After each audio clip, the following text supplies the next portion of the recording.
안녕하십니까. 경남 뉴스입니다. 잇따른 FTA로 농촌 사회가 촉박해지고 있습니다. 늘어나는 빈집이 어제 오늘 일은 아닌데요. 경남 미래 50년 전략 사업에서도 농업에 대한 투자가 인색해 농업인들의 시름이 깊어지고 있습니다. 보도에 손원혁 기자입니다. 5일마다 열리는 산청장. 유영근 할아버지는 30년째 시장에서 장사를 하고 있습니다. 장사가 안 된다고 합니다. 1년에 한 300만 원씩 빼먹어요. 그런 게 요새는 이제 100분의 1밖에 안 된다고 하는 게라. 사람이 없는 것이 이유입니다. 한 사람이 세상을 등지면 빈집이 되는 것이 농촌의 모습입니다. 2000년 43만 6천 명이던 경남의 농가 인구는 지난해 32만 명으로 10만 명 넘게 줄었습니다. 65살 이상이 12만 8천여 명이고 19살 이하는 12,000여 명에 불과합니다. 10분의 1입니다. 2년 전 농업인 삶의 질에 대한 공공서비스 평가지수 8개 항목의 개선 이행 실태를 평가했더니 경상남도는 9개 도 가운데 8번째였습니다. 응급과 교통이 8위, 문화와 주거, 교육 등은 7위로 개선 노력이 상대적으로 취약했던 것으로 평가됐습니다. 경상남도의 미래 50년 전략 사업에서도 농업에 대한 비전은 보이지 않습니다. 대부분 사업이 공업과 관광, 토목 사업 중심, 경제 분야 40개 사업 가운데 농업 관련 사업은 항노화 사업과 시설원의 클러스터 구축, 전략농업 육성 등입니다. 예산 규모로는 2.1%. 사회 분야 사업 역시 국비 지원을 받는 군지역 작은 영어관 설치와 이미 2006년부터 시행해온 출산 지원 정책 정도입니다. 농업 분야의 경쟁력 제고와 지속 성장 기반 구축을 위해서 혁신 경남 농정 2050 계획을 수립하여 추진 중에 있습니다. 국민 총 생산액에서 농업 분야 차지 비중이 2.1% 인정을 고려하면 이 같은 대책만으로는 무너지는 농촌을 바로 세우기에는 역부족입니다. 20년에 다 돌아가신다면은 몰라 젊은 사람이 돌아서 이 농사를 지을까? KBS 뉴스 손원혁입니다. 선거에 개입한 혐의가 있는 공무원들에게 법원이 비교적 엄한 판결을 내렸습니다. 지난 경남 교육감 선거 당시 특정 교육감 후보를 지지하는 문자를 보내는 등 선거에 개입한 혐의가 있는 교육 공무원 3명이 공무원의 신분을 잃게 됐습니다. 보도에 조미령 기자입니다. 지난 5월 선거운동 기간에 고영진 경상남도 교육감 후보의 선거사무소로부터 받은 홍보 문자 메시지를 교육청 공무원 등에게 보낸 혐의로 불구속 기소된 교육공무원은 5명입니다. 이 가운데 3명이 100만 원 이상 벌금형을 선고받았습니다. 창원지방법원은 당시 경상남도 교육청 과장인 59살 성모 씨에게 벌금 600만 원, 교육지원청 교육장이던 59살 강모 씨와 60살 김모 씨에게 벌금 150만 원을 각각 선고했습니다.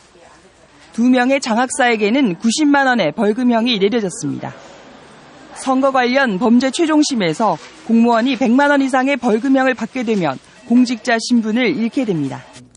고위 교육공무원의 지위에서 특정인을 위한 선거운동을 했다는 점에서 엄정히 처벌할 필요성이 있습니다.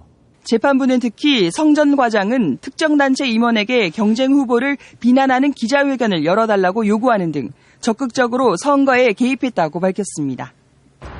법원이 선거운동에 적극 나선 고위공직자에게 공무원 신분을 상실하는 형을 내리면서 정치적 중립을 지켜야 하는 공무원의 관건 선거에 경종을 울리고 있습니다.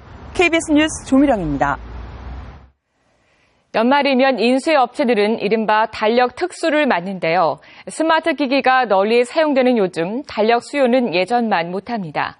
이처럼 달력 수요는 줄고 있지만 개성을 살려 자신만의 달력을 만드는 사람들도 부쩍 늘었습니다. 보도에 개현우 기자입니다. 부산 동강동의 인쇄업체는 연말이 되면 다음에 달력을 찍어내느라 분주합니다. 새하얀 종이가 인쇄기로 쉴 새 없이 들어가고 귀여운 동자승 사진과 함께 2015년 을미년 달력이 새겨져 나옵니다. 완성된 달력을 보면 흐뭇하면서도 요즘 들어 부쩍 줄어든 주문량에 한숨이 나오기도 합니다. 해마다 한 15% 정도 감소된다 생각하시면 될 것 같고 기업체도 이걸 사실 자기 회사 소개를 해서 보내지만 이걸 자꾸 안 찾으니까 굳이 만들 필요가 없는 거예요. 스마트 기기 사용이 늘어나면서 격걸이나 탁상용 달력의 수요는 크게 줄었습니다. 이렇게 대량으로 인쇄되는 종이 달력 수요는 줄어들고 있는 가운데 자신만의 특성을 살려 달력을 제작하는 사람도 생기고 있습니다. 자신이 고른 가족 사진이 달력에 나타납니다.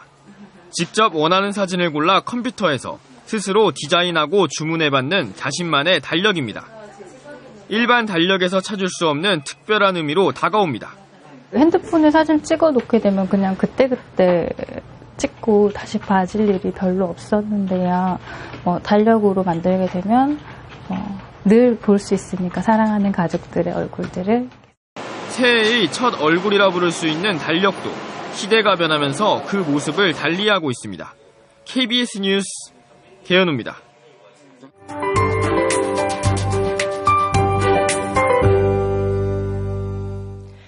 벌써 11월의 마지막 주말입니다. 이번 주말 날씨를 보시면 오늘은 저녁까지 대체로 맑은 날씨가 이어지겠고 종일 포근하겠습니다. 아침에 안개만 주의하신다면 무난한 하루가 예상되는데요. 내일은 비 소식이 있습니다. 아침에 서부 지역을 시작으로 낮에는 전 지역으로 비가 확대되겠고요. 이 비는 밤까지 이어질 것으로 보입니다. 따라서 이번 주말 야외 활동 계획하신다면 일요일보다는 토요일이 더 좋겠습니다. 현재 위성 영상 보시면 경남 지역 대체로 맑은 모습인데요. 어제 내린 비로 인해 대기가 습해지면서 진주 등 일부 내륙에서는 안개가 짙게 끼어 있습니다. 오늘 동쪽 지역 대체로 맑다가 밤부터 구름이 많겠습니다. 낮 기온은 창원 15도, 김해 17도 등으로 한낮에는 비교적 포근할 것으로 예상됩니다. 서부 지역도 저녁까지 대체로 맑은 날씨가 이어집니다. 현재 아침 기온은 어제보다 최고 12도가량이나 높게 출발하고 있고요. 한낮 기온도 진주 15도, 사천 16도 등으로 역시 어제보다 높겠습니다.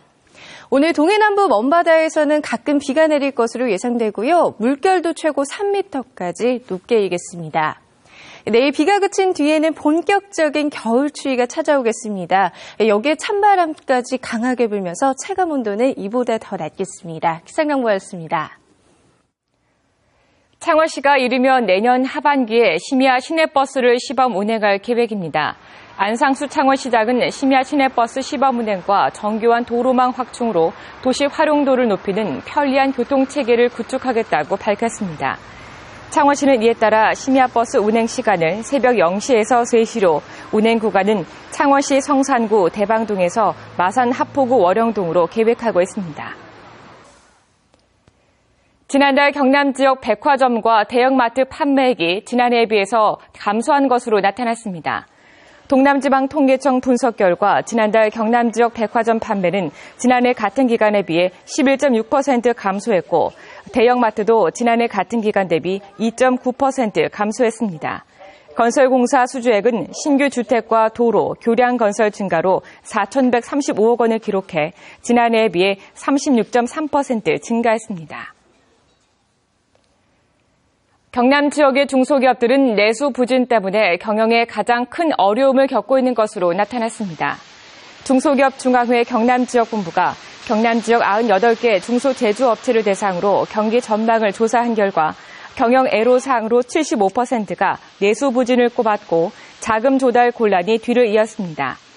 한편 지난달 경남 중소제조업 평균 가동률은 전월보다 0.5% 하락한 69.2%를 기록했습니다. 경남도가 2015년 신재생에너지 공모 사업에 선정돼 국비 28억 원을 지원받게 됐습니다.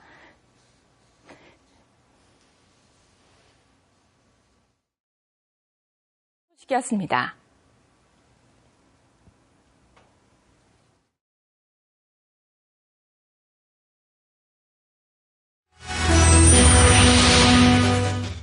살아있는 목소리를 전달한다. 현장 고발 뉴스 인사이드 현장. 현안을 깊이 있게 파고드는 인사이드 이슈. 쟁점을 날카롭게 분석한다. 인사이드 분석. 인사이드 피플에서는 주요 인물의 생생한 메시지를 전합니다. KBS 창원 전국의 정통 시사 프로그램 뉴스 인사이드. 매주 토요일 저녁 8시 10분. 좀 더 편안한 시간으로 옮겨 찾아뵙겠습니다.